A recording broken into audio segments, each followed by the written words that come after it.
बिस्मिल्लाहिर्रहमानिर्रहीम अस्सलाम वालेकुम वरहमतुल्लाहि वबरकातुहू। अज़ीज़ानी मोहतरम, खुदा का लाख लाख शुक्र है कि हम उन अइम्मा मुस्लिम को मानने वाले हैं जिन्होंने हर मुश्किल का हल बयान फरमाया है। तो अज़ीज़ानी मोहतरम, आज हम ज़िक्र करने लगे हैं कि जिस्म के कौन कौन से बाल उतारना ज़रूरी है और कब तक उनको साफ़ करना ज़रूरी है और किस किस चीज़ से हम उन बालों को साफ़ कर सकते हैं। अज़ीज़ानी मोहतरम, जिस्म के गैर ज़रूरी जितने भी बाल हैं उनको आप साफ़ कर सकते हैं।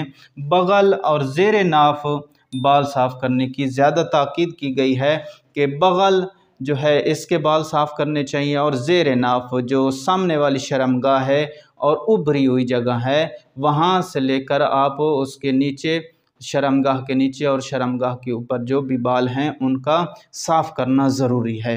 अज़ीज़ानी मोहतरम, इसके अलावा हुक्म यह है कि हर हफ्ते बाल साफ़ किए जाएं। हुक्म यह है कि इससे शहवत में भी इजाफ़ा होता है अगर हर हफ्ते बाल साफ़ किए जाएं। तो इसके अलावा 15 दिनों तक भी आप बालों को साफ़ कर सकते हैं। हुक्म यह है कि 15 दिनों बाद भी बाल साफ़ कर लेने चाहिए। इसके बाद अगर 15 दिनों के बाद आप साफ़ नहीं कर सकते हैं तो कम अज़ कम 20 दिनों के अंदर अंदर बालों को साफ़ करना चाहिए। बहुत ज़्यादा ताकीद की गई है।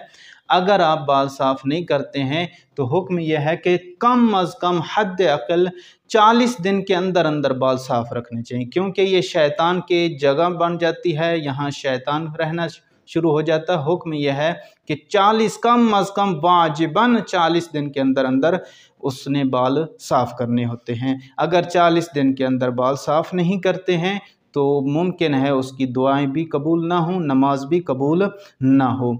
दायरे इस्लाम से मुमकिन है इंसान खारिज होना शुरू हो जाए। तो अज़ीज़ानी मोहतरम, कम अज़ कम 15 दिन और ज़्यादा से ज़्यादा 20 और 30 दिन और 40 दिन तो लाजमन साफ़ करने चाहिए। अज़ीज़ानी मोहतरम, इससे ज़्यादा देर नहीं करनी चाहिए।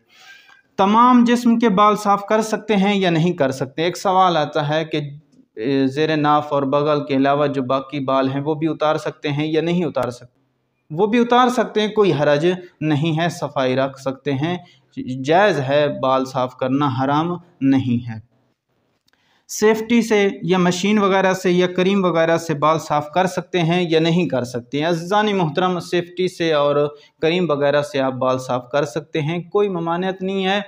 हुक्म यह है कि साफ़ होने चाहिए, बाल साफ़ होने चाहिए, किसी चीज़ से भी आप साफ़ कर सकते हैं। इसी तरह ख़वातीन हज़रात हैं वो भी बाल साफ़ कर सकती हैं किसी चीज़ से भी, सेफ्टी से या फिर किसी और चीज़ से, जो भी क्रीम वगैरह है उससे बाल साफ़ किए जा सकते हैं। पूरे जिस्म के भी बाल वो साफ़ कर सकते हैं। हुक्म यह है कि ख़ातून को ज़्यादा से ज़्यादा इस चीज़ में होना चाहिए कि उसके जो गैर ज़रूरी बाल हैं उनको ज़्यादा साफ़ रखना चाहिए कि शौहर उसकी तरफ ज़्यादा रग़बत रखे। बाल उतारने के बाद गुस्ल वाजिब होता है या नहीं होता है, ये एक सवाल पूछा जाता है कि जब हम बाल साफ़ करते हैं तो उसके बाद गुस्ल वाजिब होता है या नहीं होता है। तो अज़ीज़ानी मोहतरम, उसके बाद गुस्ल वाजिब नहीं है और ना ही जो बाल आप साफ़ कर रहे हैं वो नजिस हैं, ना ही बाल नजिस हैं और ना ही गुस्ल वाजिब होता है। अज़ीज़ानी मोहतरम, अपने जिस्म की सफ़ाई रखना हुक्म शरई है, अपने आप को पाक साफ़ रखना चाहिए। कम अज़ कम 10 दिन के अंदर अंदर, 15 दिन के अंदर, 20 दिन के अंदर अंदर बालों की सफ़ाई हतमन कर लेनी चाहिए। अज़ीज़ानी मोहतरम, कोई और सवाल हो तो वो मुझे कमेंट में कर सकते हैं, इंशाअल्लाह उसका तफ़सीलन जवाब दिया जाएगा। वस्सलामु अलैकुम वरहमतुल्लाहि।